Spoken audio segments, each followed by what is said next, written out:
Well, first I want to thank you, Mr. Evers, for letting me come on and be here with you Anytime.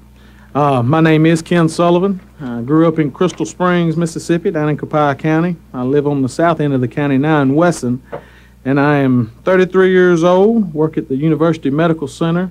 I have a background in business administration. That's what my education is in. This is a good opportunity for District 36 to elect somebody with common sense for common sense leadership and an uncommon economic time. We need someone that has the mind to lead us in the right direction at a time when there are many people out there trying to tear down communities and do some damage to the education of this state. And I'm a firm believer that the children are the most important thing as far as an investment in the future that this state has. I have a father who served as superintendent of education in Copiah County for 30 years. My mother is a elementary school principal now in Wesson. She's had almost 25 years of time in the education field. I was educated at Crystal Springs High School there. All my sisters have come behind me. I have a sister now that's in school at Wesson. So public education is something that's very important to me. It's been my parents' life, and that's what I grew up in. And so it is probably the most important thing to my campaign is to making sure that our public schools in Mississippi are fully funded so that our children can have the best opportunities they can have to advance in this global economy and direction the world is going in. So you didn't go to that from private schools when they integrated?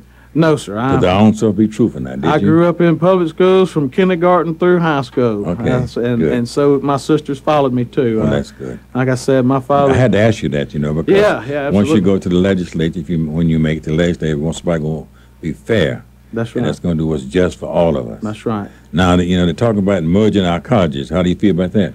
Well, I believe that each individual institution is a commodity to the community that it serves.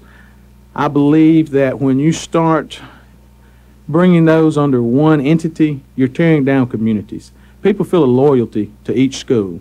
People that go to school at University of Mississippi, they're Ole Miss fans. People that go to Mississippi State, they're Bulldogs. If you go to Jackson State, you're a Tiger. And if you go to Alcorn, which is in my district, look out now, Bradley, I know you're right. Then you're a Brave. No. And that's what you want to support. Right, You're part of a family. Right. And when you start tearing those institutions down and trying to put them under one entity, you are disrupting a family. So you would not vote with the governor to bring the black institutions together? No, sir, I would not. I don't believe that's that's a good idea. That's good enough for me. All right. That's good enough for me. I stand. Go right ahead on that. So I want to hear you say that first. All right. Well, that's where I stand on that for right. sure. I like the way the system is. We just need to make sure they have the funding, and I do believe the funding is there. I know this is hard economic times. We do have to cut some fat, and it's been cut. We've had 3 rounds of cut already and expecting another one. The first cut got most of the fat. Now we're fixing to cut into the bone. It's really hurting our state. We're fixing to face some loss of jobs with state agencies, and that's something that I'm opposed to greatly. I don't believe that putting people out of work is the solution to improving our economy. So then supposing you had been senator when the money's coming out from the federal government and the governor voted not to take certain money, what would you have stood on that? Mr. Evers, we have 3 funds right now. We have the federal stimulus fund that has somewhere, depending on who you talk to, between $50 and $70 million in it. We have the rainy day fund, and again, depending on who you hear from on that, is anywhere between $200 and $300 million in that. We also have the tobacco settlement money, another fund that has anywhere between $200 and $300 million. Well, why was it in bad shape then? That's my question. Why are people fixing to face losing jobs when we have the money? We have a rainy day fund. This is a rainy day. It's time to use it. Well, let's keep people employed. I said we have a rainy day fund, and this is a rainy day. It doesn't get much rainier than this. No. So it's time to use that money, keep people employed, educate our children. And, that's what the money's there for. One more question I want to ask you. I know I'm not going to take up all your time. The heirs money. Do you know about the heirs case? I understand some of that, yes. The heirs case was long years ago, when the white institutions just mistreated us, didn't give us a chance to learn. I went to school and had one typewriter in the whole damn business department. So, and when Ole Miss, Mississippi State had the whole room full of advertising. So there came a suit came, and heirs, the man who brought the suit, and it was finally went through court first month, and it was finally settled, and there were millions of dollars set aside for the predominantly black schools. Yes. My question to you is, where in the hell is that money? I'd like to know the same thing because I think the schools need it now. So now, instead of merging them, Governor and Mr. President, let's take that money, that heirs money, They fought for, and give it to Jackson State, Alcorn, and Valley, and that'll be enough money to last us another That's exactly 4 or 5 years. And the economy is going to turn around. Just So, gonna turn around. let's use the money that we've got now to get us through the hard times and keep communities together. I believe that a strong community leads to a strong district, which leads to a strong state, which leads to a strong nation.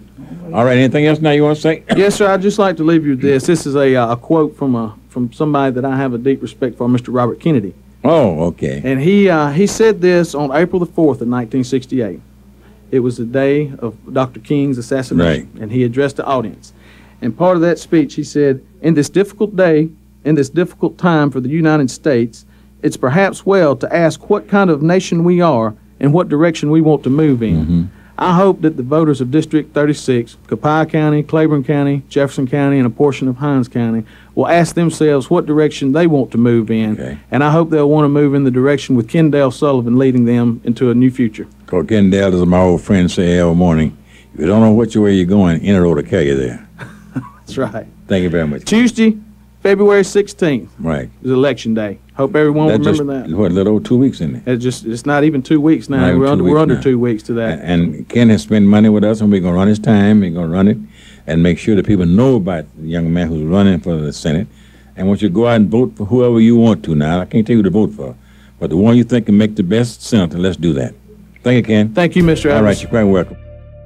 But Governor, when you get back, I want you to know that you knew all the time that there was no way you're going to combine the schools. You knew that, Governor. But there was a way to divide black folks and colored folks and good white folks. There are a few good white folks around now, don't get me wrong. So what you did, you threw it out there, and you said, we're going to combine the three predominantly black colleges. Well, Governor, if you had funded them right, we had a reason to combine them. If y'all hadn't taken that heirs money, whatever you did with it, I don't know what you've done with it. If you'd give that heirs money to the predominant black colleges, they'd have enough money to operate for a while. You may not like what I said, but that's why I stay independent. I had to be a Republican sometime, but most of the time I'm an independent. And I think that there's come a time when black folk got to stop this with the jump. And what the governor did, he threw that seed out there. No one was going to divide black folk. He knew that. That's what white folks do to us. They make things happen so we can go crazy and get fight among ourselves, and then they slide right on in and get what they want done. Oh, yes, they do now. I'm 87 years old. I know what they do. I done fought them scoundrels up and down and support a lot of them, too. Now, the governor are good political friends, but I could care less. When I think you're doing wrong to my folk, I got you. Come after you. Just like 10 days ago, they found out this meth, what they call it, meth? All them drugs stuff. The methadone. Let me show you how white folks are. And I respect white folks, because they support white folks. And we learn to support black folk, we'd be in a hell of a lot better shape for whatever they did. Now, black folk been messed up with crack and reefers and all that silly mess all these years. And a now law went into effect trying to protect us. Amen. Not now, I mean now. I'm back.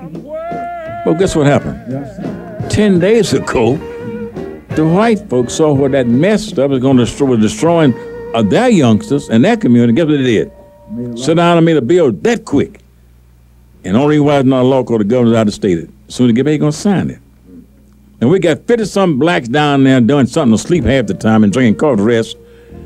Name me one bill that you blacks have put in there to protect us?